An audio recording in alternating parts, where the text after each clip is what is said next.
Welcome to episode 4 of Cosmic Motion, an audio program where we discuss motion pictures, good, bad, and ugly, and always interesting throughout the cinematic cosmos. We will be talking about all kinds of aspects of this film, and we'll likely spoil some. Please watch our film first, and then you can come back and join our nuclear explosions. Kaboom.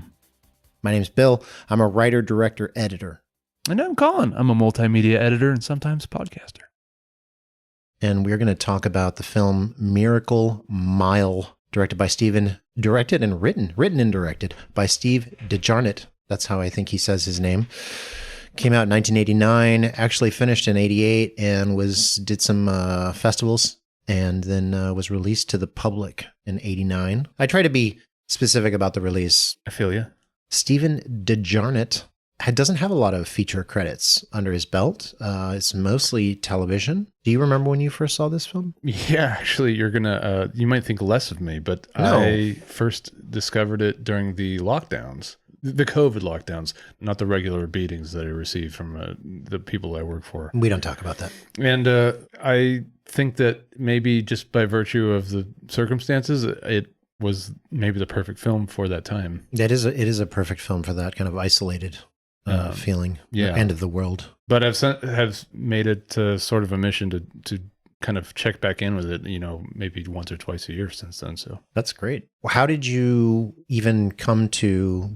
Was it on a list of end of the world apocalypse movies? Was it how did you even hear about it? I was actually having a conversation with a buddy of mine who's well-versed in films that none of us have ever heard of. And we were on the subject of, apocalyptic movies, exactly, like you nailed it. And he turned me on to quite a few interesting ones, some of which might come up on the show in the future. This is one that he kind of casually dropped, and I had heard of it before, and, I have some loose familiarity with Tony Edwards outside of, actually in my personal circles. So I was just kind of surprised Name that... drop. Did anybody hear that?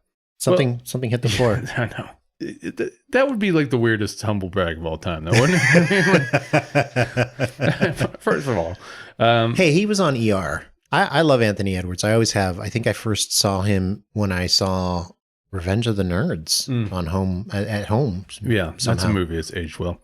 But I was about to quote something, and I realized I probably shouldn't.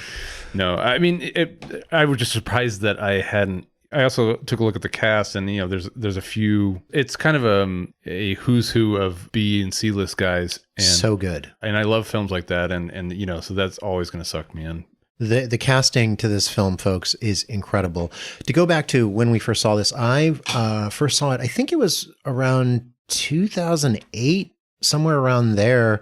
I went to the New Beverly. I had remembered that I had seen this movie that I really liked, that was a sci-fi movie about the end of the world, and it had this actress, Catherine Mary Stewart, who was also in a film I loved called The Last Starfighter. And as a kid, I wasn't super into the women when I was 10 or whatever, but for some reason, I had this affection for Catherine Mary Stewart. And so she's in this movie, the New Bev's like, hey, we're playing this. And they had this other movie on the bill called Miracle Mile. Yeah. And I went, and it was such a great double bill. It was wonderful. I think it was maybe still when Sherman Torgan was still running the New Bev. Okay. I think at that point, Tarantino had helped out with rent for the property. Perhaps they were maybe on the verge of closing. And this is before he bought it out entirely. So either Sherman or Michael were programming, and it was just a great double bill. I had a great time. I was blown away by Miracle Mile.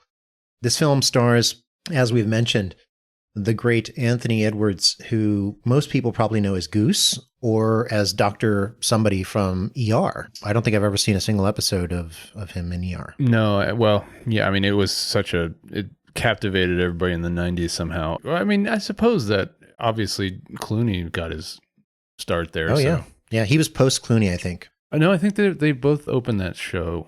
Oh, really? I think they're both original cast. I thought he was later. Okay. Well, I guess people also maybe know him from Zodiac. Oh, the Fincher film? Mm-hmm. Okay. Yeah. That would be an interesting... He's pretty good in it. he's subdued. He's playing a cop, but he's got this kind of Jimmy Stewart quality to him. That's what people say. They compare him to Jimmy Stewart. I heard that for the first time. I think it was on the commentary for Miracle Mile. De Jarnatt was talking about him, and it's true. There's a kind of innocence and vulnerability there that's very appealing.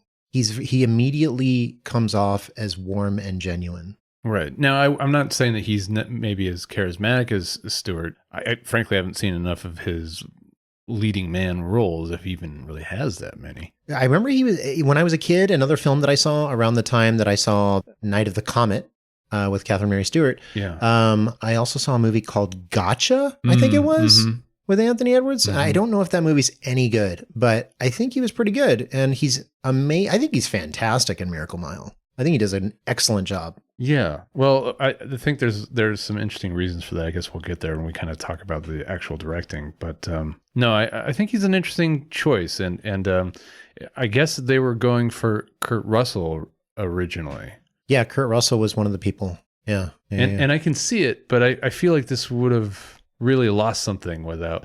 Kurt Russell just seems like, self-assuredness just oozes out of every pore in his body. And I just don't think that would have been right for this. And I'm sure that he's a talented man. He could probably figure out a way to make it work. Yeah. But Edwards, as you suggested, brings a vulnerability to the whole thing that is kind of crucial. A vulnerability and also an ability to overcome obstacles despite or because of the vulnerability, right? Like, we can talk about that more later. And then, of course, his co-star is the amazing Mare Winningham, who is a wonderful actress who apparently was like queen of TV movies for a while in the 80s, I guess. Yeah. She's quite a remarkable actress. So I got to tell you guys, I love everything, almost every single little detail in this movie, except for her haircut in this movie. So it's funny that you mentioned that because De Jarnatt has nothing but glowing things to say about this man. Obviously, he doesn't have like a wide pool of material to fall back on, but he was talking about the only things that he regrets about this movie, and he said that the film is tainted, and these are his words, tainted by 80s affect. And he says that if he were to retool it with any kind of CGI, he would paint out Mare Winningham's mullet. That mullet, it's brutal. It's brutal. I look at it, I'm just like, why? It's totally, and this is really superficial and shallow and vain, so I apologize, Mare, you're better than this, but it really undercuts how pretty you are. She's beautiful. And yeah, I mean, she looks like a G.I. Joe character. It's so bizarre. Yeah, like there's something, I don't know if it was like she had that because she was in a play before the movie or what happened. No, I get the sense that was a De Jarnatt thing, or either that or, they really wanted to tie it to a time and place, which I get the sense that he regrets. Yeah, which is funny because I think actually what you're talking about is exactly the opposite of what he said on the commentary. He was talking about filmic affectations, and he said, we didn't do a lot of the 80s things. We didn't wet down the streets. We didn't use smoke. We didn't use a lot of backlighting. All of those things were really big in the 80s, especially if you're watching like Ridley Scott or Tony Scott or anybody who's trying to do something very slick and commercial. Because they didn't do that, and Theo Van de Sande, the DP, didn't do that, the film winds up feeling more universal, more timeless. Yeah, no, I think this age is like a fine port, but that haircut, man, whew. I think it tracks what he said in this, I'm quoting an interview that I stumbled across. I think it tracks with what you heard in the commentary. I think that the few 80s affectations in it are glaring, and I guess maybe that's what he's calling out. You're right. I mean, that's the biggest one. That's the one where it's like, and I remember like more recently there was kind of a mullet comeback for a while, like some ladies were doing it, but for some reason it just looked a lot better what they were doing than what Mare Winningham is doing here. Well, they're doing an undercut. They're like, she's doing full party in back and oh my gosh, nothing but business everywhere else. And what's weird too is even though she's beautiful, the haircut is hideous, but it doesn't even feel right for the character. Yeah, no, it doesn't. And I actually would go a step farther, and you may disagree with this, but I actually think it kind of extends to the wardrobe as well. And I will say that the wardrobe does fit in with some other aesthetic, I don't want to say choices because it's not really a choice. The whole Art Deco architecture of Mid Wilshire is front and center in this film by Yeah. design. Yeah, yeah. And so maybe some of that is supposed to kind of tie into that visually, but I would extend some of that affectation that he's decrying as maybe extending to the wardrobe a little bit. But That could make sense. That could make sense. Yeah. She kind of has like it's almost like leftover hippie, kind of like fabric-y, lots of folds of clothing thing happening. Right. And it's not necessarily the most flattering clothing. I think that she's, like, as I've said, she's a beautiful woman, but yeah, the things she wears and that haircut don't necessarily help that. Well, but him as well. I mean, like, there's so many. You thought his clothes were bad, Anthony Edwards? I'm not saying they're bad, but there's so many films, I'm thinking like Streets of Fire and things like that, where they're kind of like going Well, with that's a like fantasy. this. Well, yeah, but they're kind of going like with this like neo-noirish jazz man look, and he kind of has that going on. You didn't like Willem's like leather overalls or whatever that was. I didn't say I didn't love it, but I mean, I'm just saying if we're gonna hammer on a time and place affectation, I do want a little bit of time and place. I mean, like not every movie can be perfectly timeless, and I think we can forgive it for having like one or two little quirks. Especially a lower budget film, which this was. It was made by Hemdale, which was a company started by the British actor David Hemmings and British producer John Daly. De Jarnatt is very thankful to John Daly for making this movie because he had tried for years. The studio had taken the option on it, and then he bought it back, and it was like back and forth for like a decade or more trying to get this movie made, and finally he made it for a low budget with Hemdale. Can you just briefly go into like a little bit more detail about that? Because from what I understand, it sounds like Warner Brothers bought it from him. He did an interview where he talks about all this money that he made on Strange Brew, which is a film that he had a co-writing credit on, and apparently he also did some doctoring on it. But apparently he was handsomely paid for that job, and it sounds like it just cleared him out of all of his Strange Brew money to try to get this movie back out of the hands of Warner Brothers. Now, I understand that Warner Brothers wanted to option this as their first like a standalone. I'm blanking on the name of the TV show. Oh, they were going to do Twilight Zone. Yeah, so they wanted to be a standalone Twilight Zone movie before the anthology idea came around. And is it just that De Jarnatt wanted to protect it from that and wanted to like protect his vision? I don't know if he didn't want it to be a Twilight Zone film. I do get the impression that they were straying from what he wanted to do. Right. And or that they just weren't making it. It could be one of these stories also where it just gets caught up in development hell and nothing's happening and he can't do it. He wanted to direct it. And that was also something that I think the studio was balking at because they were going to make a bigger version of this. Right. And he wanted to direct it. So I think ultimately he wanted to direct his version, and to do that, he paid to get it back from Warner Brothers. Well, I heard him say that there was one person in the Warner Brothers kind of system that he would have allowed to do it, but otherwise, if it wasn't going to be him, then he wanted it himself. As director, you mean? Yeah. Can you think of who that is? No, I don't know who. He wanted George Miller to do it. Oh, wow. What a great idea. Yeah. Well, and you can actually really see a lot of Road Warrior kind of influence in this, yeah. I guess. I mean, maybe I'm stretching. What a great idea. I'm glad that De Jarnatt directed it, though, because I think the team made a phenomenal film on such a low budget at the time, which was $3.7 million. That's one of the brilliant things about this movie is it's this apocalypse film, and yet it's done very modestly. But I wanted to just talk about some of the opening of it, which it opens with a nuclear explosion under the title. And then we go into footage of Carl Sagan's Cosmos series, which some of us might have seen as a child before Neil deGrasse Tyson's version came out. But it's not Sagan narrating, which is interesting. And then we go to a credit sequence where there's all these like meet cutes between the two main characters played by Anthony Edwards and Mare Winningham, which are the corresponding names are Harry and Julie. And they're at the museum there at the Brea Tar Pitts. And there's all these like, I guess Anthony's there. He's in town because he's playing in a jazz band. He plays trombone. And she lives at Park La Brea nearby. And she also works at a nearby diner that we're going to become familiar with named Johnny's, which still exists today on Wilshire. Oh yeah. But he's going back to the Tar Pits thing. He's like doing this weird like museum curator shtick with like the kids. Yeah.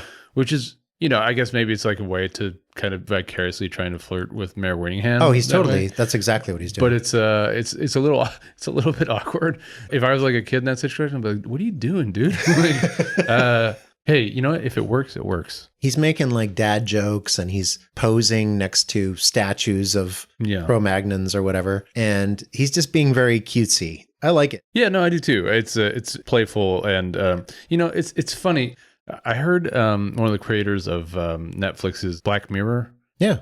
Who loves this movie. He figuratively awarded it the biggest lurch in tone award. Oh, well, and I feel like that's kind of off base for reading of this film. I would say it's less of a lurch and more of a constant grade. Do you know what I mean? I think whatever shifts in tone there are, they work. No, I absolutely they absolutely work. But I don't think there's a moment where it just shifts and turns on a dime. I actually think that there's an undercurrent of tension and everything. I've seen all of these descriptions from fans of the film. You know, people really love it and they say, well, it starts off as a John Hughes comedy and it ends up being like a existential nightmare. It's like, I think that stuff's always in there. De Jarnatt's really good at little details. Excellent. And those little details all point to the foreshadowing is very heavy.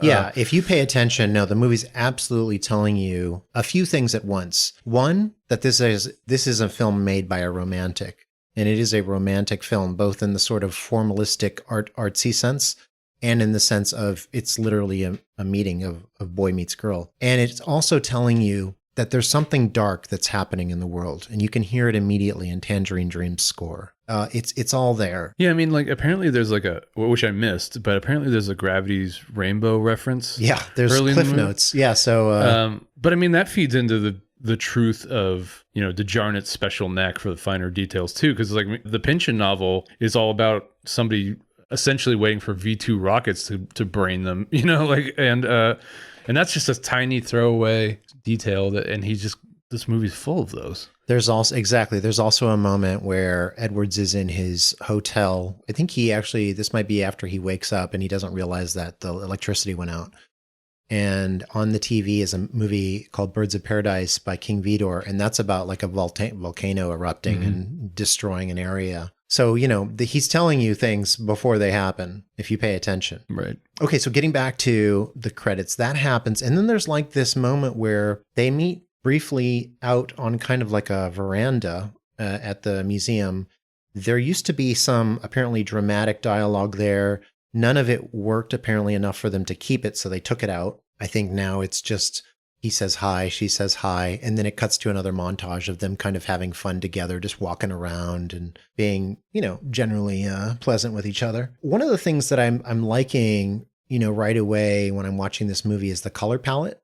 Again, it's shot by Theo van de Sande, who was, European cinematographer. He had shot a lot of stuff there, and this was his first American film. He shot it on Fujifilm, which is interesting. It's Fuji 500 stock and mostly used, wide open lenses, primes, did some zooms. If you pay attention, there's some really subtle zooms going on throughout, especially at key dramatic moments with Anthony Edwards' character. And the colors really pop. And the colors that often pop the most in this, at least at the beginning, are the blues and reds. Harry's got this blue jazz blazer. Later he has a red shirt when he goes out to meet up with Julie. And then Wilson, played by Michael T. Williamson, is going to have a really blue car. And then Julie has a red flower. And all of these things keep popping up. Later, there's going to be more yellow, which I guess might be symbolic of the nuclear explosion that may or may not come. Just a beautifully shot film, really rich tones. And I think it's safe to say that probably most American cinematographers at the time, or at least even foreign cinematographers shooting in Hollywood, were using Kodak.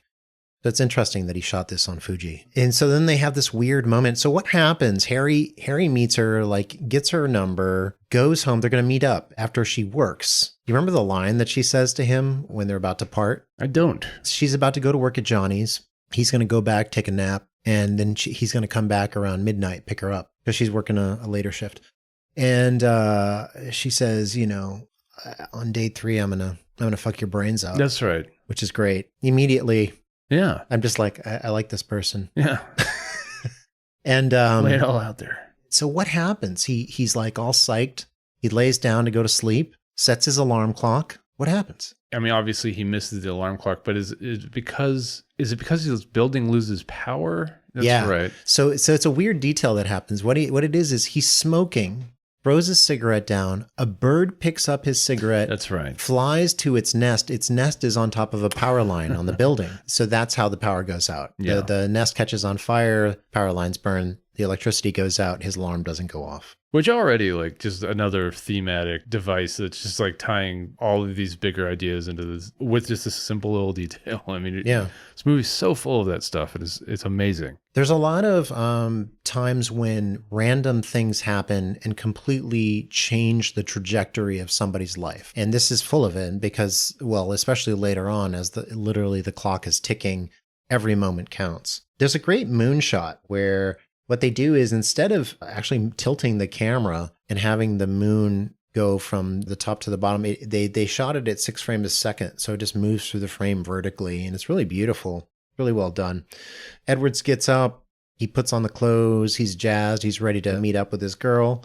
And he goes to Johnny's, and there's this clock sign that's important there that swivels, that does this rotation. Well, and before that, we had seen her get off her shift, and she's, they intimate that she's been waiting there for quite some time. She's waiting a long time, yeah. She's clearly nonplussed. She's displeased. When they built this is a fun thing. When they built the clock for that sign, they were only able to afford one side. Yeah. That's because of the budget. It's kind of effective, though. Totally. It makes it more memorable. It works because you're like, what's the time going to be? Yeah. You're waiting for it to turn around. So the director pointed out, De Jarnatt points out that when Harry wakes up, from that point, the movie's in real time. So that's when it really moves. Yeah, I heard him talk about wanting to do long take stuff on this, and they, I guess at the time, well, obviously it would have been very, very difficult to pull off, but it also, I think that he realized very quickly how gimmicky that might be and how that might take away from the storytelling. So yeah, and it's effective. The way it's used, it really creates this momentum. You have all of this kind of hope and romance and everything to set things up, and then bam, the clock is literally ticking before our characters even know. So Johnny's restaurant is at Wilshire in Fairfax. Mm-hmm. He goes there and finds that Julia's clearly long gone. The waitress who's still there tells him that he screwed up and is reluctant to give out her information. So he calls her. She's asleep, so it goes to her voicemail. And then he walks away and he's upset with himself. And what happens? Well, I wouldn't say he gets a phone call. The world inserts a phone call in front of him, I guess. Yeah. We were starting to talk about the performances in this. And, De Jarnatt talks about being hyper-focused on those little details that we've already alluded to. It sounds like he really gave the actors a lot of room and latitude to explore their own process. So it makes it really impressive when you have scenes like this one in the phone booth with Anthony Edwards trying to react naturally, but also hearing this very disjointed and panicked insistence by what we can only assume is a soldier that, nuclear Armageddon is about to happen. I think that he says something like, we're about to fire our whole wad. Nuclear wad, yeah. There's something really neat, for lack of a better word, of watching Anthony Edwards try to process this stuff in real time and react to it. And he does such a good job of balancing horror and incredulousness. If I had to submit the moment for the Oscar film snippet, as they're listing the nominees, this would be the scene that I would use. It's a great moment. Yeah. It's a great moment. I think the one thing that I noted, and I think that the acting, I should say overall in this film, is phenomenal. From everybody. Yeah. Down to the last small character actor. But the voice on the other side of the phone, sometimes I'm not sure I completely like Chip's delivery. And what's interesting is it was first done by another actor. And apparently that did not work at all. Okay. So then they got another actor to do it. And that one the director is happy with. And I don't know, there was something about the delivery, and I'm not sure what it is, in the frenetic tone, the way it might be in the writing, But that was one moment where I was like, I don't know if that completely works. I think Anthony Edwards' performance works 100%. I think he's amazing in that phone booth. Imagine being the person who gets a call that the end of the world is coming. And he does a terrific job of, like you said, balancing, just reacting in a way that is both like he doesn't know if this is real. He doesn't understand completely. And yet he's also afraid if it is real. It's great. But how do they punctuate the end of that call, though? We find out that Chip thinks it's his father. Is that what you mean? Well, yes, but I mean, what's the very last thing that he hears on that call? Oh, well, as Chip is telling him what's going on, we then hear that people are coming into the room where Chip is. He's on the phone. He shouldn't be, and we hear him get shot. Yeah. Yeah, I just remember seeing that the first time. It was like, wow, this is fantastic. It's so simple. Right there, just the sort of dynamic of here's a guy who's just going on a date and he answers a phone that's ringing, a public phone, and he hears that the end of the world is coming, and who knows if it's real or not. And then at the end of that call, the person who told him this, it sounds like they get shot on the phone. Right. Which, I guess maybe today in like the world of TikTok bullshitters and things like that, you could maybe assume that maybe you'd be more guarded against something like this if it were to happen in real life. Right. But in the 80s, you would have to go to some pretty elaborate lengths, to do this kind of thing for no reason. This would be some like really mean Jerky Boys stuff. Yeah.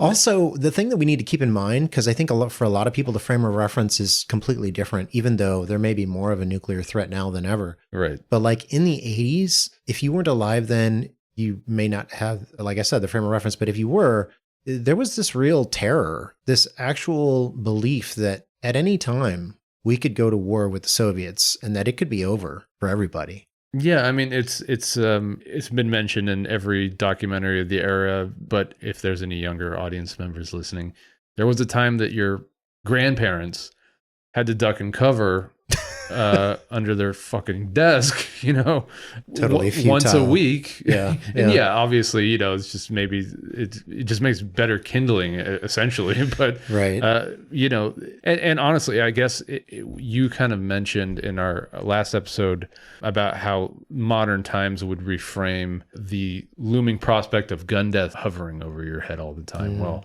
if you're a young person listening to this now, you are constantly doing shooter drills at school.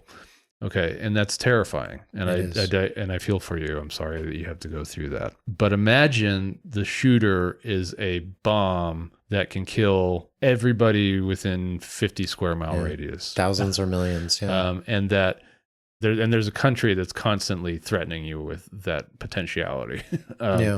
So that's the context here. And, right. And so, to have all of this happen in this single phone call is kind of masterful because everything that's happening that's epic is off screen and it all filters down to this one little phone booth in the middle of, Los Angeles, right, on Miracle Mile. Again, that's why I kind of had such an allergy to that showrunner's description of this as like being the biggest lurch in tone of all time. Because pretty much from square one, I mean, even if you thought that was just like somebody's prank, I mean, it's hard to get away from. And by the way, we didn't mention what is the name of the restaurant? Johnny's. So I thought it was Johnny's Fat Boy Cafe. Oh, maybe it is. It does have a little statue of a right. of a well, big. So what is Fat Boy? Tell me. I don't know. It's Bob's Big Boy, or I thought it was maybe like a Bob's Big Boy reference or something. It's a portmanteau of Fat Man and Little Boy, which are the two bombs that they dropped on Hiroshima and Nagasaki. Oh, I didn't catch that. Yeah. Okay. I mean, that's just another one of these. Again, I mean, he just sprinkles this stuff. Yeah. The film's replete with this. That's a good. And also, I mean, if you didn't catch that, then you might think, oh, he's referring to Bob's Big Boy. Like it could also serve as that. Yeah, because they literally have a character, like an iconography of like a Bob's Big Boy analog. So yeah, that's a very Los Angeles thing, and I think there used to be one on Wilshire. So then, like you said, we go inside. He goes inside. And there are all these characters doing their various things. Great character actors in this film, from, Denise Crosby to Robert Doakey, just really interesting minor characters and actors playing them. Olan Jones, Claude Earl Jones. We go in and we have the Gravity's Rainbow going on with the Cliff Notes. She's some kind of high-powered stockbroker. We have the street cleaner, played by Claude Earl Jones. We have his cohort. We have a trans person, which is I don't remember a lot of trans characters being in films from this era, so that's impressive. And they're not treated in a way that is insulting or they're not the butt of a joke at all. In fact, there's just a customer talking to them without reference to anything having to do with their identity. You know? Yeah, and that character is talking to Earl Bowen, which is that plays the psychologist in the Terminator movies. That's right. So that's where I know him from. But I mean, this guy was in a bunch of stuff around this time.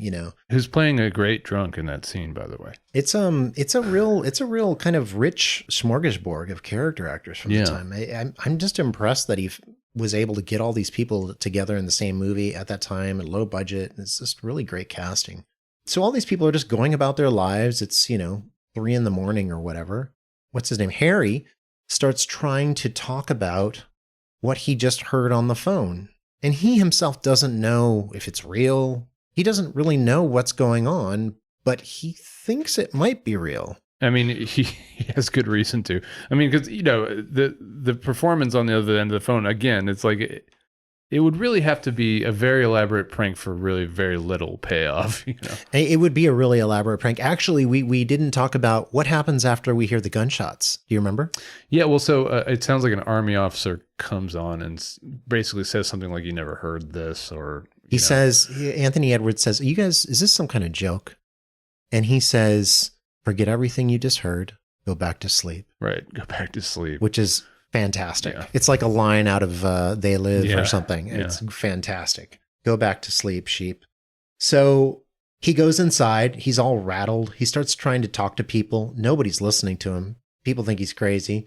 He starts yelling, and then Robert Doakey, who's the guy who's running the diner, who, by the way, if you haven't seen Robert Doakey in Coffee, the Jack Hill film with Pam Grier, he's so good in that. He's so good in that. He meets an unfortunate demise, but wow, what a great character. Yeah. So he eventually pulls out a gun because Robert Doakey starts believing him because Landa, the stockbroker, is a regular there. A lot of the people there are regulars, and she starts taking him seriously because he sounds like he's saying things that make sense.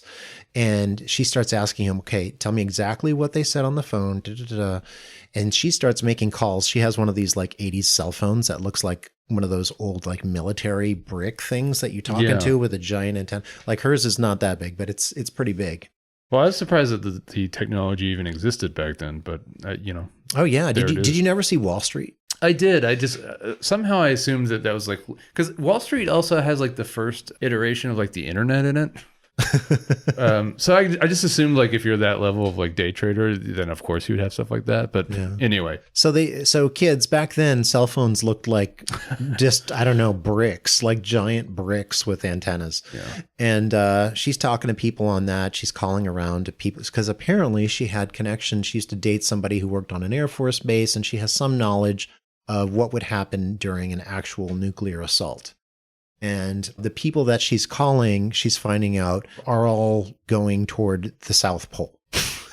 Right. Like they're leaving wherever they are and they're migrating south. And so everything starts to become more and more and more real. And Robert Doakey freaks out, points a gun at our character Harry and asks him point blank, "Is this real? Don't mess with me. Is this real?" Yeah. And he says, "Look, man, I'll say whatever you want, but it's true." And that's when Robert Doakey, he starts packing up his roach coach. He's got one of the first food trucks. Yeah. And that's when the other characters, most of them start taking, so there's a few still naysayers. There's the street sweeper and there's the trans person. Both are just like, "This guy's nuts. You guys don't know what you're talking about." They don't believe him. So they just go about their business. But pretty much everybody else at that point is like, well, we're not taking a chance. Just what a stand-up guy Robert Doakey is, that he allows just this ragtag of assortment of people to just kind of cram on in, It's a real, it's like it's kind of the opposite of a John Carpenter movie where you get the people together who need to defend themselves and they all don't get along. In this case, They actually, they're rattled, but they get together and they're like, okay, we're going to go to the airport. And Yeah. Landa's going to help us book a flight to the South Pole. And we never get a sense of what Denise Crosby does, right? I mean, she's like a trader of some kind. She works she's a stockbroker, I think. Okay, because she mentions like the Rand Corporation was like a big military think tank, but she's clearly connected to like rich and powerful people. There's great moments with her where she's reading the Cliff Notes of Gravity's Rainbow while she's reading stock quotes at the same time while she's like having coffee or whatever. Like it's so 80s it hurts. Right. And then she's got like the short haircut. She's wearing the business suit, We should also mention, for those who are Trekkies at all, this is Lieutenant Yar. That's right. Lieutenant Yar. So she was on this Star Trek series in the 80s and 90s for, I think, 2 seasons or so. And then I think she went to pursue a career in film, and she was in this. And then she was also in Pet Sematary. I'd heard her falling out with the Next Generation crew was not super graceful. Okay, yeah, I think it was her choice to leave. Yes. But I think, so the fallout probably happened because of that, right? Well, it sounded like maybe, and obviously this, take it all with a grain of salt, but it sounded like maybe she wanted a much more inflated role than they were willing to offer her. That could be. But she was also, like a much bigger deal than a lot of people in the cast of that show at the time. Yeah, so she's good in this. She kind of plays, she's not an ice queen, but she's a little wooden in terms of her personality. She's compassionate and she cares and she's helping the people, but she's not super emotive. Right. She's kind of a machine in a way. I guess to round out all the diner patrons, I would also just quickly shout out Olan Jones. She's really good as the waitress. She is. There's also, we should mention one other guy. Outside, there's this guy who I think is referred to as the Babbler. And he calls himself Spongy, I think. And he's like this homeless guy who also winds up on the food truck. So they all get in the food truck, they take off. And our guy, Harry, wants to go get Julie from Park La Brea. Right. And Robert Doakey's like, okay, get in. So they get in, and then it becomes clear very quickly that they are not going to Park La Brea. They're going straight to the airport. And he's like, I thought you were going to let me out. And he said, I lied. So he literally has to threaten him with a gun. He takes Robert Doakey's gun that's just sitting there and points it at his head. And he's like, let me out. So Doakey says, I'm not stopping. You have to jump off when we get on the on-ramp.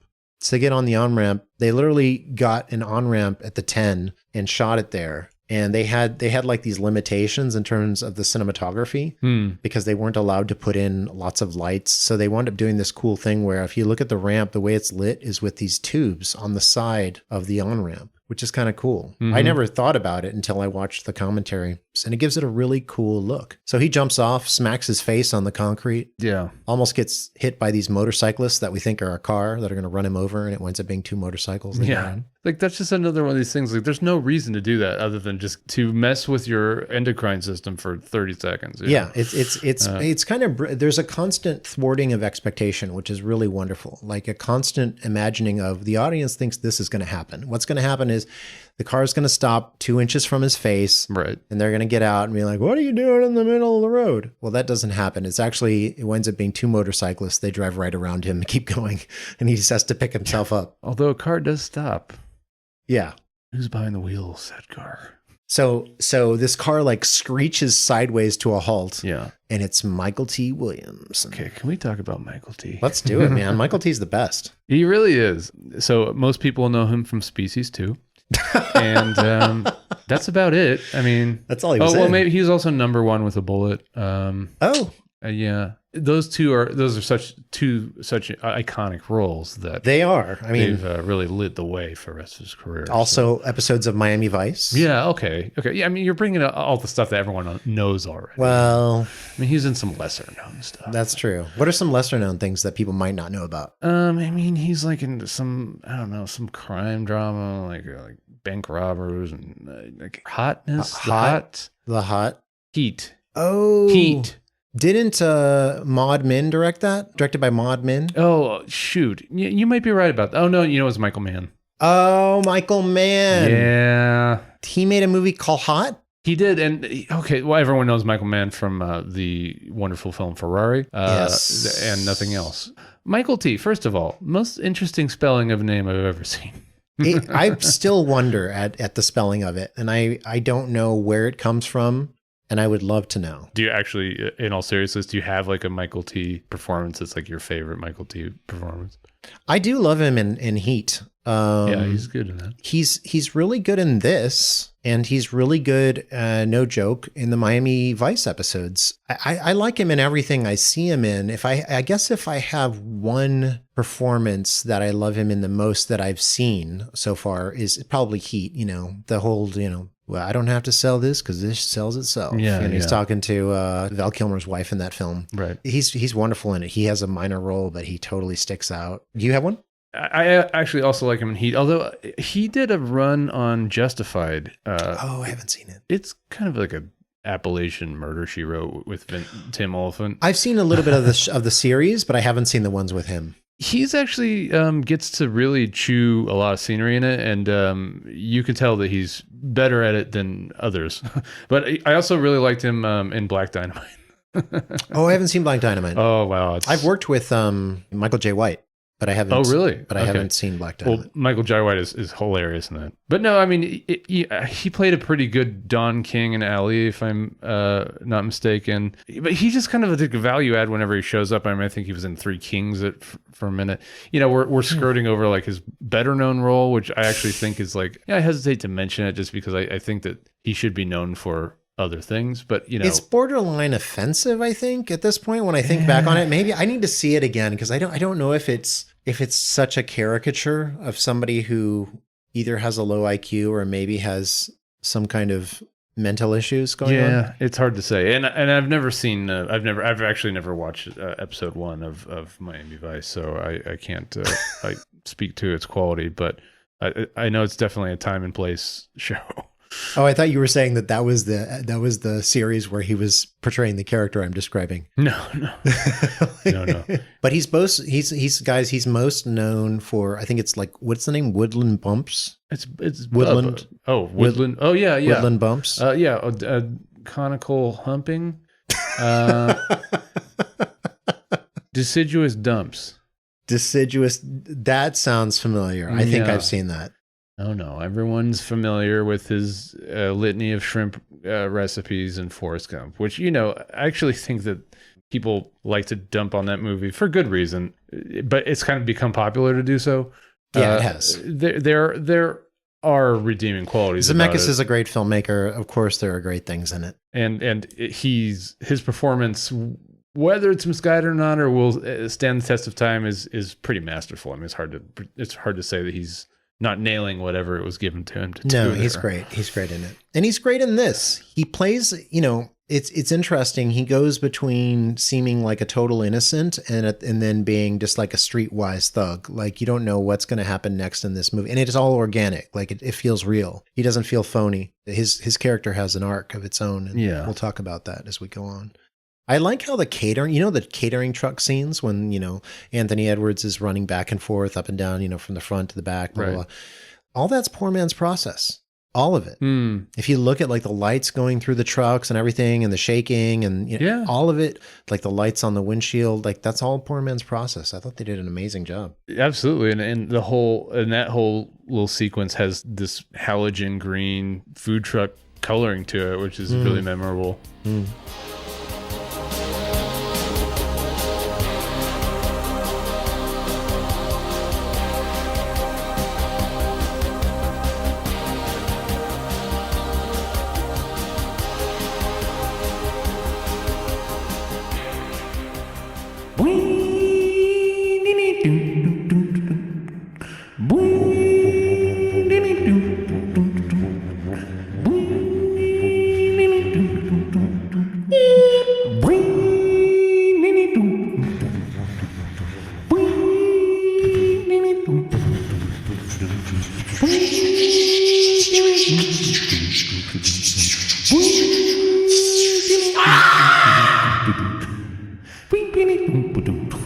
But yeah, I mean, so he ends up with Michael T, and he basically just needs his wheels.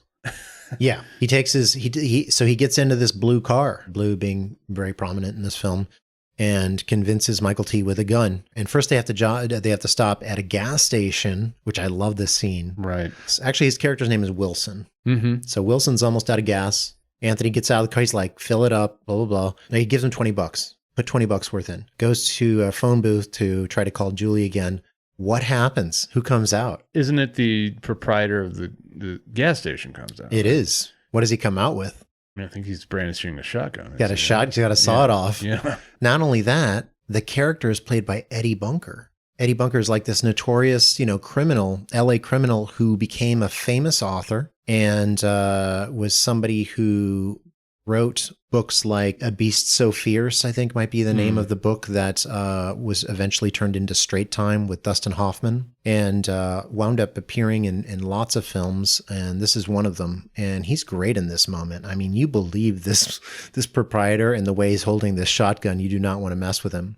So winds up, shaking down Anthony Edwards for like $50 more so they can put $20 in the car. And right then, cops see them and pull in. You hear the woo woo or whatever. Yeah. And a bizarre scene happens. I don't recall how everything gets gas soaked. I mean, so so they pull in, and what's fun is all of a sudden everybody's equal. Because Anthony Edwards has kidnapped this guy to take him somewhere with a gun. Michael T is a guy who is selling like stolen goods out of the back of his car. Right. There's a very fun little shot when the trunk just kind of pops open and it's just nothing but stereos in there. Stolen stuff. And then we have this gas station proprietor who has a shotgun, and he's like, I can get 5 years for this. And Michael T's like, I could get 10 years for what's in my trunk. And then Anthony Edwards doesn't want the cops there either. So the cops pull in. It's like the worst thing that could happen at that moment. That's what you get for pulling into Mr. Blue's gas station. I just got to There you go. And so they do. And Michael T, his reaction is to take the gasoline and soak the cops in it so that they can get away. This is a moment that is sort of questionable, but I could see it happening maybe if there was a moment of panic and somebody can't see and they have a gun in their hand and maybe they squeeze the trigger by accident. So a cop squeezes the trigger, bam, she lights on fire. Yeah. It's pretty brutal, actually, the way they shoot it. It's horrific. Yeah. It is like, this is the most horrific things that happens up to this point, but it won't be the last. No. And it kind of is an interesting tonal shift because him hijacking Michael T is pretty dark, but when these cops light on fire, you're like, oh my God, now they're murderers. Now what's going to happen? Yeah, I mean, I hate to keep coming back to it, but like if there was a lurching tonal shift moment, I guess maybe this would be one of them. I don't view this movie as having any one moment where it goes from sunshiny and happy to being a tragedy. I have no problem with the tonal shift here in terms of it getting really dark all of a sudden, because like you said, there's all of these sort of preceding moments that are foreshadowing dark things to come. And not only that, we've just heard that the world, basically that there may be a nuclear attack and they may all be incinerated within an hour. That's right. So the cops both light on fire. Harry takes the car and he stops for squad car. He takes the squad car. Yeah. He stops for Michael T to jump in the back, and then they take off. We don't know what happens to Eddie Bunker. Well, he hooks up with QT and company, and they, pull a botched heist. Sure. Like about 3 years later. Sure. Well, so this is where he finally is able to kind of hook back up with Julie, who has been on a Valium kick. Yes. I guess this date really meant a lot to her. I think at some point, Julie already establishes that she's got this kind of neighbor situation where there's this couple, right, that just hasn't communicated with each other for years, and there's this big tragedy involved. Is it her family? Yeah, it's her family. Okay. Yeah, that's her grandmother and grandfather. Right. So she's living with the grandmother. Yes, and that's who dopes her up. Okay. Anthony Edwards finally gets to reconnect with Julie. He tries to wake Julie up, and she's not responding. Yes. When he tries to wake her up, she's not responding, and he makes a remark that sounds like ADR about him feeling like a prince because she's Sleeping Beauty. Sure. And she is, in spite of the mullet. and what's cool also is that framed in this window that's at Park La Brea is the 5900 Wilshire building. That's going to be very prominent because that's where Landa is scheduling a helicopter to take them all to LAX. He is actually trying to get Julie up so he can take her and her grandmother to this building and get them out of there before the nuclear attack begins.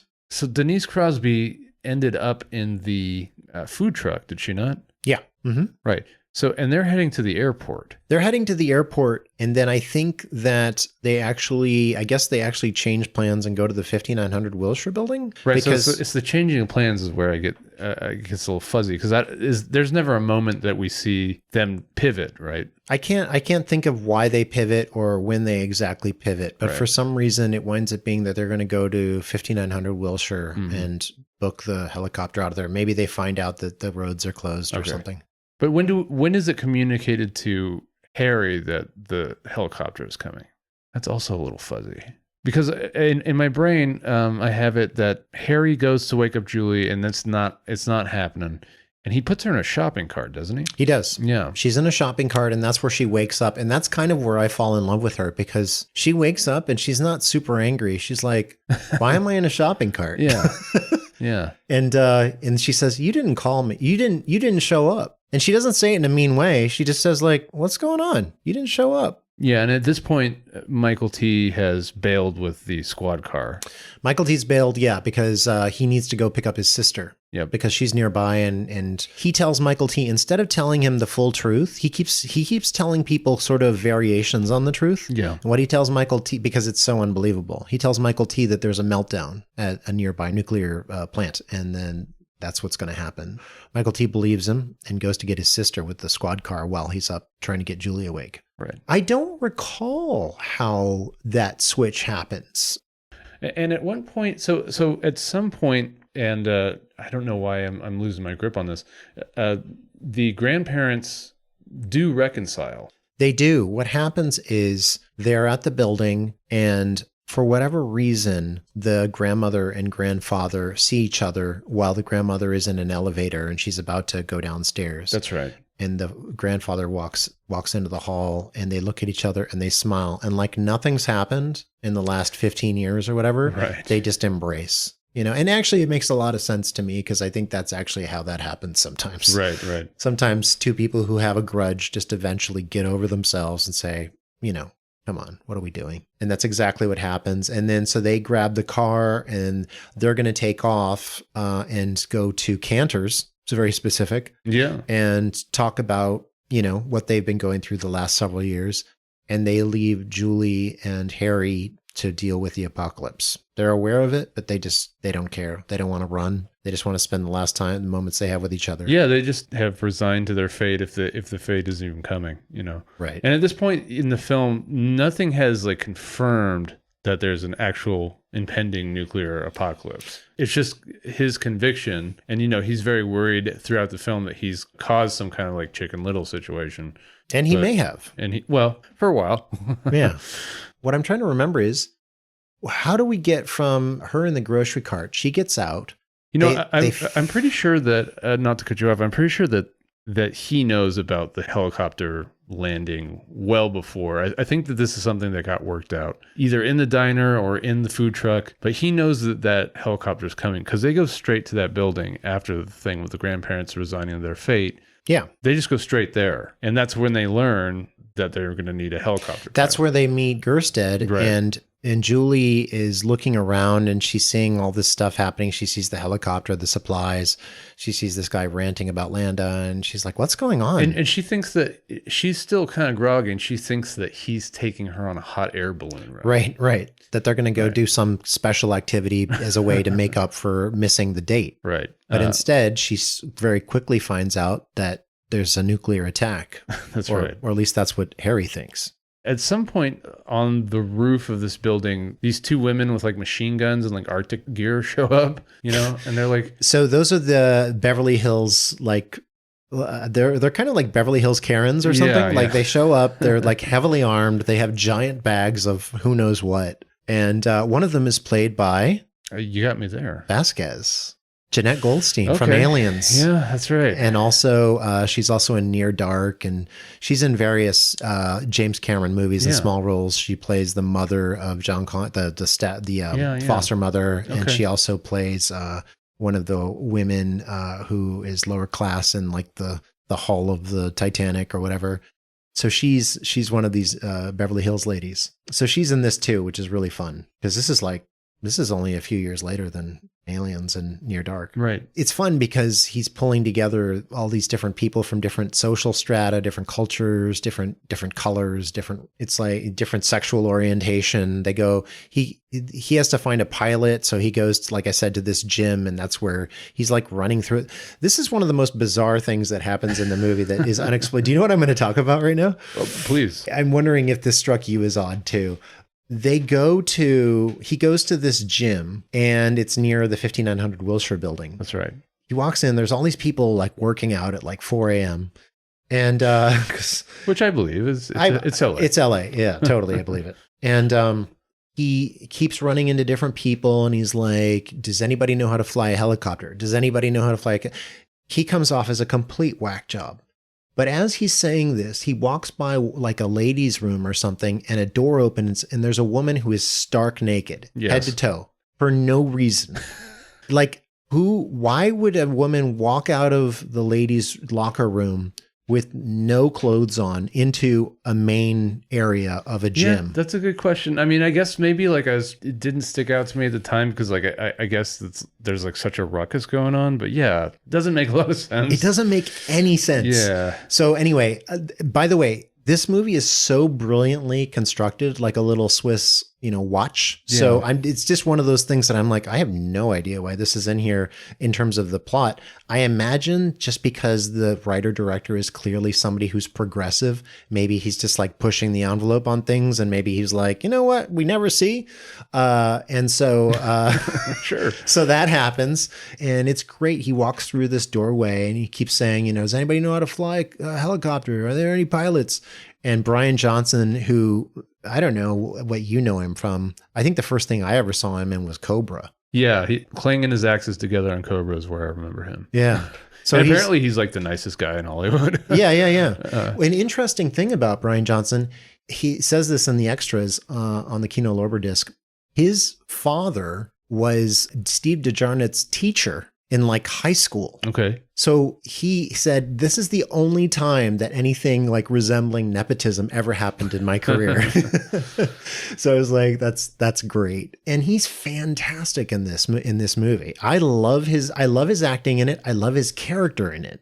He's this guy who kind of just inserts himself. I mean, because like at first Harry runs into like an aerobics class, and everybody looks like he's nuts. Yeah. And then because he literally shoots their stereo system that's playing their workout music, and he's like, everybody shut up. Does anybody know how to fly?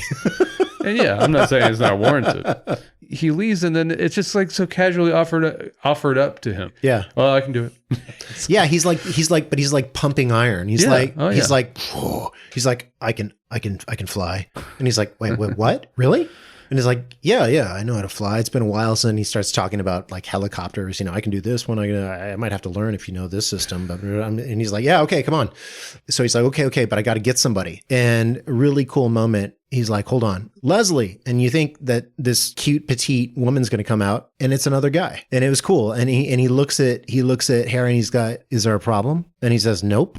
And they go. Yeah. And that's the last time you hear anything about it. And that's like one of the coolest things about this movie is like, you think that there's like no condescension among like, underrepresented or misrepresented people in this movie. Nobody is really judged, even when they're shown as being squirrely or problematic. I mean, it's just like the thing with Michael T. Williamson at the gas station. It's like you see that trunk full of stereos, and like normally, like any other movie, they would have made some corny joke out of that movie. Yeah, if it was like Bruce Willis seeing that trunk pop open, he'd be like, oh, did you go shopping tonight? Or Michael T. Williamson would like turn into some stereotype at that moment.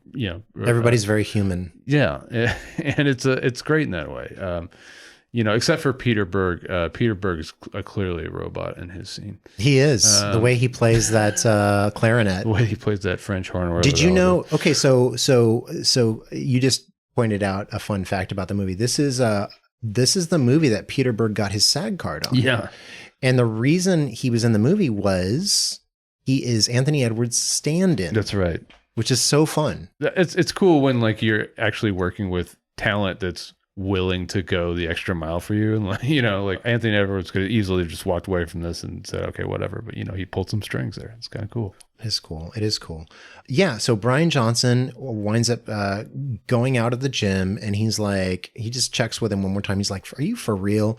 And Harry gives him this wad of cash that he got from the Gerstead character. And it's like, I don't know how many hundreds of dollars or whatever. And he's like, here, go to the 5900 Wilshire building. We're at the top. There's a helicopter there. Don't leave without us. And he's like, I won't. And then we move on with the story. At this point now, I believe Julie has also gone to look for a pilot. Yeah, exactly. He hears her voice and he runs after her, trying to find her. Right. And at this point, they're in like this very... I can't speak for where it would be in the Miracle Mile. I actually don't even know if this is there. It kind of seems like maybe the one sound stage that they might have like created for this whole thing. Which part? Well, so this is the moment where we are reunited with Wilson. Which location are you talking about? It's like a mall. It's like, this is where he discovers Julie looking for a pilot, right? It's like this big red mall with like these these big glass escalators all over the place. Yeah. And the cop car goes. Yeah. A cop car just comes flying through a glass window and basically upending itself on like one of the escalators. Yeah. What was really interesting about that moment was what I thought was happening was that people were starting to realize that there was an impending nuclear attack. Right. And so that this was actually a cop that just lost control of their car trying to race home to get their family or whatever. Right. And that they went through the window, and I had completely forgotten about the Wilson character. So then when we go inside and we discover it's Wilson with his sister, I was like, oh yeah, he got his sister, which was great. And I love this scene with them. Yeah. I mean, it's so gutting. It is. Michael T. Williamson is really brilliant in this performance. It's totally a beautiful death scene. So what happens is Julie goes in, Harry goes in, they find Michael T.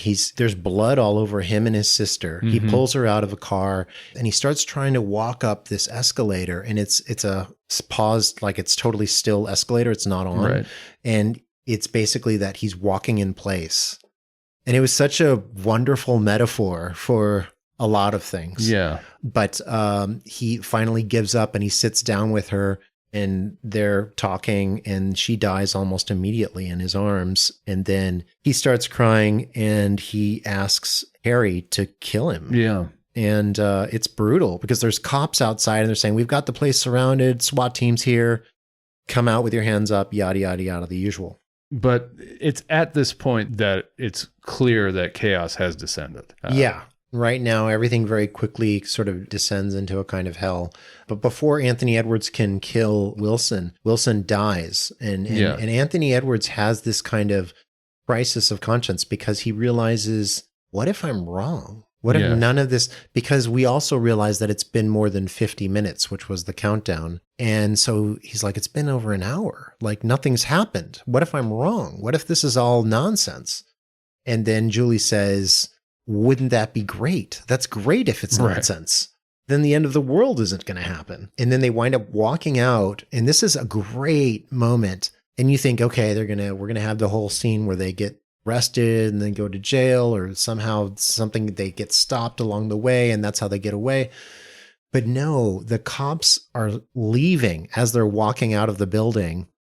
And there's this literal like lone SWAT guy hanging from a rope, and he falls down and he starts running after his SWAT truck because literally everybody is finding out right then that this is real. It's on the news, all that stuff. Now, is it before or after this that they decide to put the phone number to the test? So they have a phone number for Chip, the caller. Chip's dad. Yeah. And they decide to try to test the veracity of his story. I think it might be right around here because this is where they go back to the diner and he looks inside and he sees a homeless person sitting at the counter talking to themselves, and he sees a coyote eating something on the floor. That's right. Which is very LA, by the way. Yeah. Like you literally at certain points in the city, you can see coyotes late at night. Well, I do have to point out, and we are kind of like summarizing the plot, but like I really do want to emphasize how much of and this is kind of a cliche, I want to emphasize just how much of a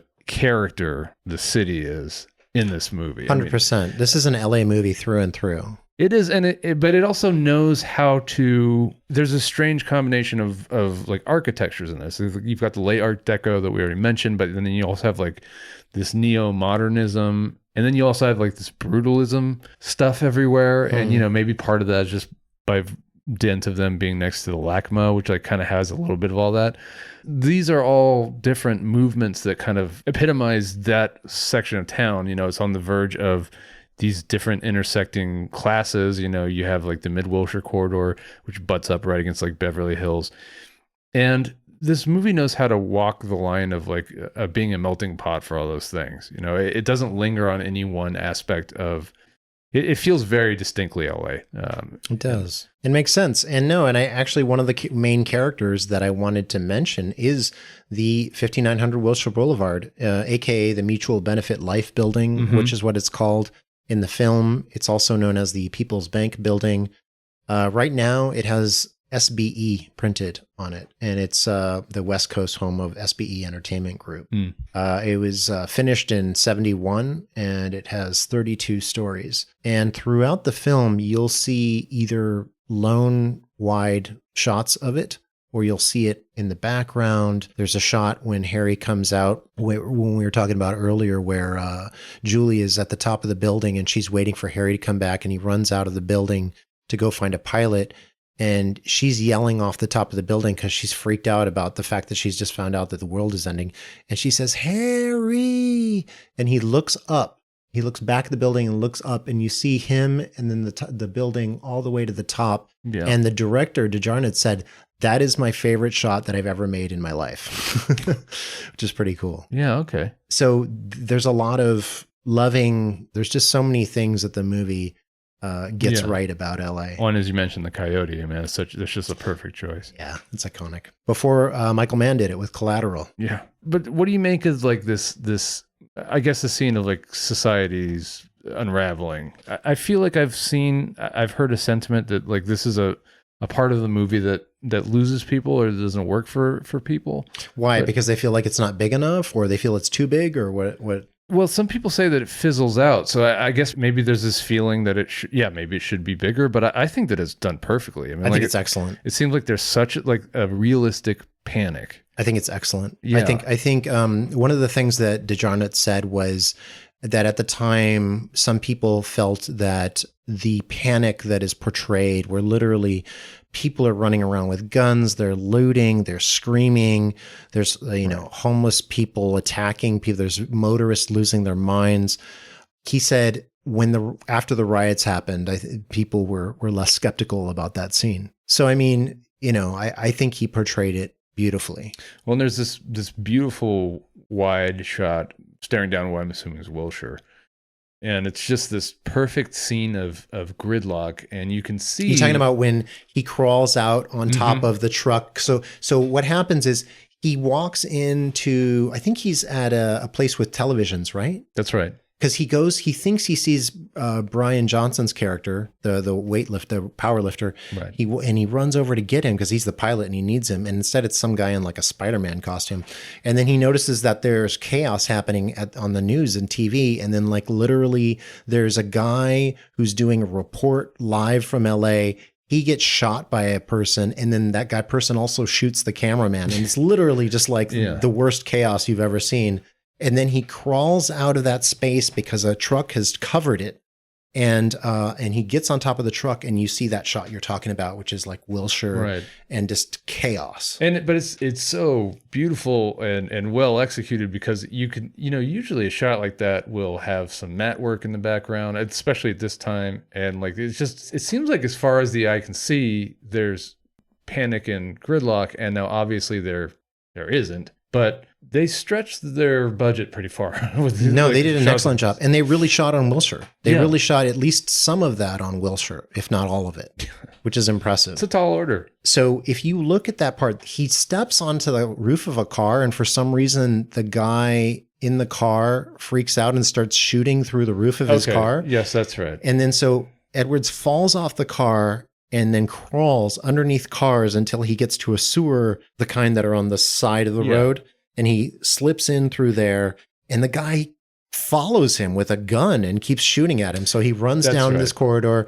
And as he's running down this corridor, he looks up through a sewer grate. It's a great shot. And there's a guy's face that smacks the sewer grate. Yeah. That's the director. Yeah. Okay. Yeah. So he eventually makes it out of the sewer grate. See, M. Night, you can do it in a classy way. Sorry. Sorry. And isn't that when he finally runs into the elevator at 5900 Wilshire? Yes. And he sees Julie in the hall. He puts his arm through the elevator before it closes, and then she runs in, and they're on their way up the elevator to the helicopter. Yes. Just let's take a moment here before we talk about the ending, if we want to go all the way here or not. Yeah. The music that is Edgar Froese, the guy who was the leader of Tangerine Dream. Mm-hmm. And it's a beautiful score.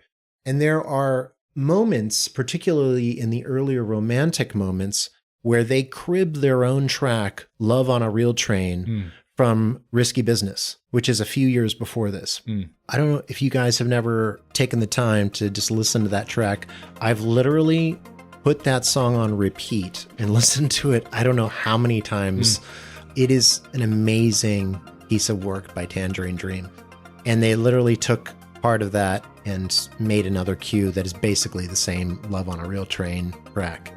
And it's a really kind of ethereal, beautiful, romantic, but completely electronic track that I adore. I think the Tangerine Dream did an amazing job on this score. It suits this moment in particular so well because they don't even know if they're going to reach the top of the helipad alive. Yeah. And this is kind of like a professing of their love to each other moment. I mean, this is like when they're, well, aside from one other tragic moment, this is where it really seems like they are fully embracing one another and their love for each other, which is, you know, kind of hard to imagine because they've been on 2 dates. They literally met the day before. But you buy it. I completely buy it. Yeah. I not only do I buy it, it's real to me. Like it just is real. Well, if anybody tells me there's anything false about it, I disagree 100%. And maybe in more ways than one. I mean, these two are together now. That's what I was going to say too. So you found out. Yeah. Well, I mean, apparently they went and had their own separate lives and totally reconnected, much later. So what's funny is I was watching that Kino Lorber disc, and there's an interview with the two of them just sitting together like they're in director's chairs, and it's a 2-shot of the two of them just reminiscing about the shoot and what a good time they had and how much they loved it. And at one point, she's talking about, her character falling in love with his character, and she said, well, I really did have a crush. He kind of looks down like sheepishly, and then later on the internets, I see 2021, they got married. Yeah. Well, so now I hate to take some of the air out of this because apparently they had worked together in theater and stuff before this movie, which I assumed it was this movie where, which would have made it all the more romantic, but I don't think they were a romantic item before. I mean, their chemistry is totally palpable. Like it really works. Absolutely does. But I mean, from here, they do make it to the top of the helipad, and it's at this point that Harry's fear of crying wolf can be put to bed. Yeah, no, I mean, I think, or even earlier, like when we see the cops leave, then it's clear, like the whole city is going to find out in about 5 minutes that things are bad. But it's still kind of ominous up until the point where you see a sky full of missiles. You know what I mean? Well, I think at the point that the cops left, I was like, okay, it's definitely happening. But yeah, I mean, when the missiles. What it's happening means could have been like maybe they're going to bomb New York or something. But like, no, it's just like a full-fledged nuclear attack. They did in fact release their full wad as Chip. It's really well done too. Yeah. It's so like low budget and yet completely believable to me. Yeah, because it's taking its time. It's not like again, if this was like a modern film, there would be one mushroom cloud that already went out in Culver City somewhere, and like they'd be staring at it from the thing, and if it's a James Cameron movie with like their inevitable nuclear explosions, right? You'd see like buildings flattening. You'd see skeletons, like you'd see all kinds of stuff. They would cut somewhere where chaos is happening just to show you the chaos is happening, and then they would cut it back to where these guys. Yeah, there'd be like a $1 million scene of hundreds of extras doing stuff, and then catching on fire. that stuff's great, but I don't know, the intimacy of this kind of makes it land a little bit with more gravity to me. I love it, and I also love the inventiveness. They didn't have that kind of money. Yeah, so they did it. So they did it literally with the Gersted character holding his face, and then the screen kind of like blows out. That's right. And goes yellow, white, and you hear things. And like you said earlier, right before that, when Gersted is kind of freaking out and he's drinking wine, and it looks like he's just been on top of. Did you see like where Gersted starts? Like, what's going on there? There was a weird moment where, like, right when they get through the elevator, Gersted is getting up off of what looks like a dead body, and he's got his pants, like his shirt's off. He's definitely got a shirt off, and he's trying to do his pants up or something. I'm like, what was that about? Anyway, and then we see these clouds, these what do they call them? Chemtrails. And those are the missiles coming. One of the things that they talked about in the commentary was that some of the word on the street was, even if the Soviets fired missiles, that a lot of them were supposed to be duds because they weren't as reliable as American nuclear missiles. Who knows if that's true or if that's propaganda, but those fire, nothing happens for a bit. There's a whole scene with Julie and Harry talking to each other, or they're holding each other, and Gersted's just freaking out. And then Brian Johnson arrives. He said, I told you I was going to be here. And they get in and they go up. And then the last, we see this explosion through watching Gersted, and it's wonderfully done. And I guess it's just the electromagnetic pulse is what like knocks the thing out, because it's not like they get hit by any shrapnel or any fire or anything. No, yeah, it definitely seems to be just the actual blast is taking them down. And so they wind up slowly descending as the helicopter is losing the ability to fly into the Brea Tar Pitts again. Yeah, what a perfect little bookend. Yeah, it's amazing. It's amazing. Tell us about that scene a little bit. I think it's an amazing scene. Well, yeah, I mean, so they crash into the I guess pond in front of the Brea Tar Pits, and I'm pretty sure that Brian is killed on impact. Yeah, he's already bloody. He seems to have been shot or something in the Right. process of ferrying the other people away to the LAX. He's already had a bad time. Yeah. But Harry and Julie are still very much conscious and terrified because, the thing is sinking and they're not going to get out of there. I mean, they know the predicament they're in. And he tries to comfort her, and I thought it was really pretty the way he does it. He mentioned, obviously there are the tar pits, and he talks about how they might be fossils one day. Mm-hmm. They might find them in the future. And he makes reference to the idea that once they get hit by, the actual hellfire of a nuclear missile, that they're going to turn into diamonds, which was, from the pressure. He says Superman can squeeze coal and make a diamond. And then and they do this. They're doing this thing with the light, which is really cool. It's basically like if you were bouncing like a really bright light off a pool at sunset. Yeah, they're either lighting by bouncing off the water or maybe lighting from underneath them through the water. Yeah. And they're just kind of holding each other as the ship goes down. There's this flickering orange light like bathing their faces. And Harry says this line about Superman with the coal, and then she looks at him and she looks directly into the lens, down the barrel of the lens, and he does the same thing. And she says something like, "Diamonds? You and I, Harry?" And he nods, and that's the end of the movie. And then there's basically a white flash, and the water kind of goes up over their heads. The camera goes down into the water. I love it so much. And I admire Steve De Jarnatt for doing so much with not a lot. That's one of the things that I love to see happen, and he did just remarkable, like a miracle. And I hate to say I lament that he was just a TV guy after this, because maybe he made some great episodes of television, that's fine, but I just hate to think of this guy getting plugged into a situation where he didn't have creative control all the time. I don't understand how a guy makes this movie and he doesn't make like 30 more movies. Like, he's clearly brilliant. Well, I mean, so it took what, 8 years to make this, 10 years to make this? Yeah. But I mean, I would think that Hollywood, and the thing was, one of the reasons why he wanted to take it away from Warner Brothers and make it himself was they wanted to add a happy ending. Right. Everybody thought that the ending was a bummer, and they didn't want that. Well, it tells you even more about how uncompromising in a good way De Jarnatt was, because they didn't really want to make that happy of an ending. They just wanted an ending where Anthony Edwards wakes up and then repeats the cycle all over again. So they wanted it to be like a Twilight Zone ending, which is really not that sunshiny and rosy if you think about it. But where he doesn't die.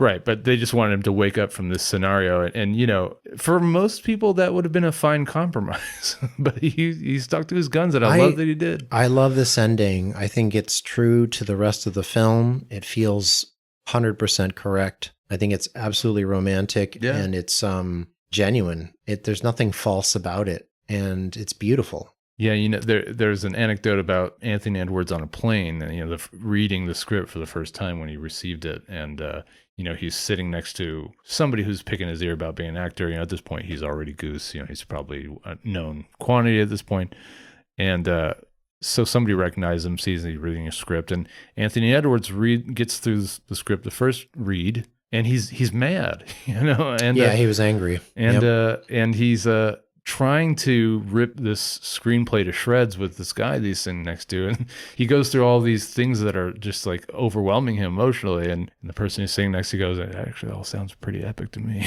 And, at that point, that's when he realized, okay, yeah, maybe we got something here. Yeah, he said he was angry at the script, and then he realized, I have to do this. Yeah, and which is great. What a cool feeling. 100%. You know, some other interesting things about it that we could talk about. Well, first I just want to mention how strong I think the writing is in this. You know, contrary to the last film that we covered, I think this film is just beautifully paced. The characterizations are exceptional. Attention to smaller characters. The dialogue is wonderful. It's poetic without being pretentious. The intelligence with which De Jarnatt is telling an epic story and an intimate story at the same time with limited means. I can't stress how he makes it look easy and how hard it really is. And that's why I'm shocked that he was not just given so much money to make at least a few films to see, you know, if they were commercial.